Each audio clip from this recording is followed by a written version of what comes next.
माधोगरिया स्वप्न भूमि चैनल के माध्यम से आज आपके सामने एक बार फिर एक अजीब वाकया लेकर उपस्थित हूँ। हाँ, मैं चोर हूँ। बचपन से पढ़ते और सुनते आ रहे हैं, चोरी करना पाप है, चोरी नहीं करनी चाहिए। लेकिन कभी कभी मजबूरीवश भी यह काम करना पड़ जाता है।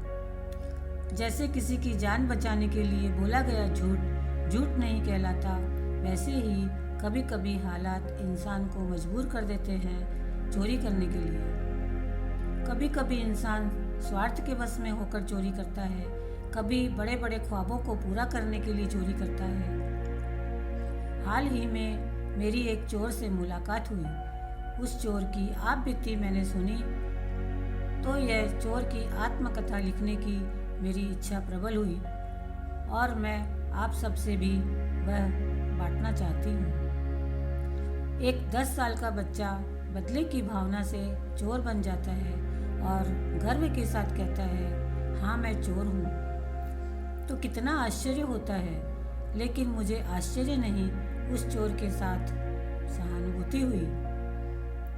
रवि आज एक पक्का चोर बन चुका है।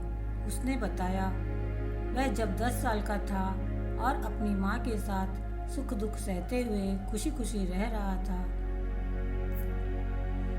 पिताजी को तो वह बचपन में ही खो चुका था।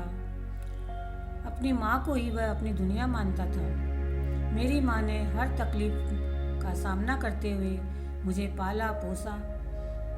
हर वो चीज़ जो मुझे चाहिए थी मुझे ला कर दी।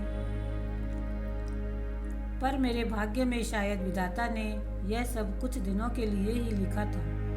मेरी माँ को टीबी की बीमारी ने घेर लिया। वह जिस सेठ के यहाँ खाना बनाने का काम करती थी, उन लोगों ने उसे काम से हटा दिया। मेरी माँ ने बहुत मिन्नतें करके अपनी जगह मुझे वहाँ लगा दिया। मैं भी खुशी से मन लगाकर जो भी काम मुझे बताया जाता था मैं करने लगा।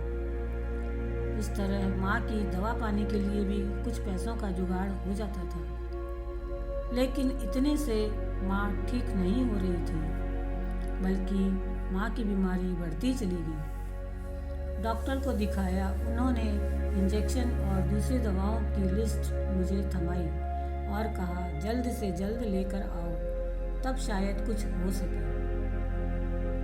उन सब की कीमत 10,000 रुपये थी। मैं इतने रुपए का इंतजाम कैसे कर पाता? मुझे कोई रास्ता नहीं सूझ रहा था। तब मैं सेठ जी के पास गया और सारी बात बताते हुए वो पैसे मांगे और कहा, मैं तो काम कर ही रहा हूँ सेठ जी, आप मेरी तनख्वाह में से काटते रहिए, लेकिन जब माँ ठीक हो जाएगी मैं आपके पैसे चुका दूंगा। मुझे एक बार पैसे दे दीजिए। लेकिन कहावत है ना, जाके पैर ना फटे बिवाई, वो क्या जाने पीर पर आई। वही हुआ। सेठ जी ने मना कर दिया। कहा, हम एक साथ तुम्हें इतना पैसा नहीं दे सकते। तुम काम कर रहे हो, पगार तुम्हें मिल रही है ना। रवि ने बहुत कहा, सेठ जी, माँ ने आप सबकी बहुत सेवा की है, अब उसके इलाज के लिए ज़्यादा पैसे चाहिए। मैं सब चुका दूंगा, एक बार मेरी माँ अच्छी हो जाए। उसकी सभी बातों को अनसुना कर दिया सेठ जी ने और साफ इनकार कर दिया। इलाज नहीं हो पाया। अंत में कुछ समय के बाद उसकी माँ चल बसी। रवि दुख से पागल हो गया। तभी वहाँ से उसके मन में बदले की भावना जागी। उसने सोचा, सेठ के कारण मेरी माँ मुझे छोड़कर चली गई, इस सेठ को भी मैं सबक सिखाऊंगा। मैंने सेठ की हर वो कीमती चीज़ें उठानी शुरू कर दी और उन्हें बाजार में बेचना शुरू कर दिया। मेरे ऊपर शुरू में तो किसी ने भी शक नहीं किया, क्योंकि मेरी ईमानदारी का उन्हें विश्वास था। लेकिन छोटी मोटी चोरी से मेरा मन नहीं भरा और मैंने बड़े हाथ मारना शुरू किया।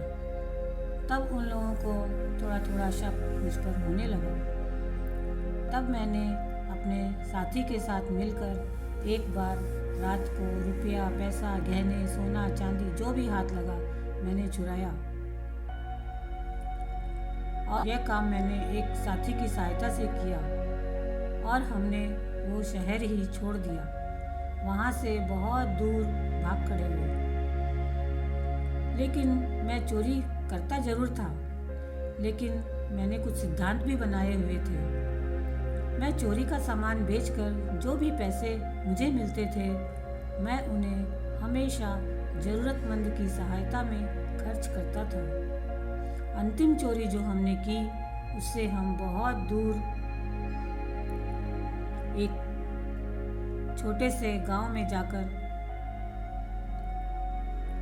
हमने एक अनाथ आश्रम खोला और कुछ बच्चों को जिनका कोई सहारा नहीं था, हम उनका सहारा बने। हमने उनको पाला। मैंने अपने जीवन में आई कमी को उन बच्चों को खुशी देकर पूरी कर ली। उसने मुझे बताया कि वो अभी भी अपने साथियों के साथ मिलकर चोरी करवाता है और उस पैसे को भलाई के काम में लगाता है। गरीब परिवारों की मदद करता है, गरीब बच्चों को पढ़ने लिखने में मदद करता है। तो यह रवि की कहानी, जिसको बदले की भावना ने चोर तो बना दिया, लेकिन उसने फिर भी अपने संस्कार, अपनी अच्छाई नहीं छोड़ी और अपने जीवन को दूसरों की भलाई में लगाकर सार्थक किया।